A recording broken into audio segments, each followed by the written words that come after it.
আউযু বিল্লাহি মিনাশ শাইতানির রাজিম। বিসমিল্লাহির রহমানির রহিম। বন্ধুগণ, আমি আপনাদেরকে আজ সূরা আল বাকারার 21 নং আয়াতের অর্থ পড়ে শোনাবো। অর্থ: হে মানব সমাজ, তোমরা তোমাদের পালনকর্তার ইবাদত করো, যিনি তোমাদিগকে এবং তোমাদের পূর্বদিগকে সৃষ্টি করেছেন। তাতে আশা করা যায় তোমরা পরহেজগারি অর্জন করতে পারবে।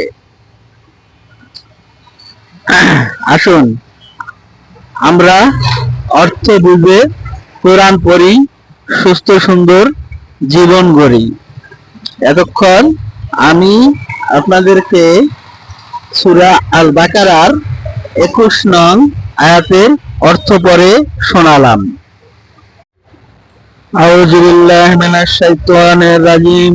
বিসমিল্লাহির রহমানির রহিম। বন্ধুগণ, আমি আপনাদেরকে আজ সূরা আল বাকারার 21 নং আয়াতের অর্থ পড়ে শোনাবো। অর্থ: হে মানব সমাজ, তোমরা তোমাদের পালনকর্তার ইবাদত করো, যিনি তোমাদিগকে এবং তোমাদের পূর্বদিগকে সৃষ্টি করেছেন। তাতে আশা করা যায় তোমরা পরহেজগারি অর্জন করতে পারবে। আসুন আমরা অর্থ বুঝে কোরআন পড়ি, সুস্থ সুন্দর জীবন গড়ি। এতক্ষণ আমি আপনাদেরকে সূরা আল বাকারার 21 নং আয়াতের অর্থ পড়ে শোনালাম।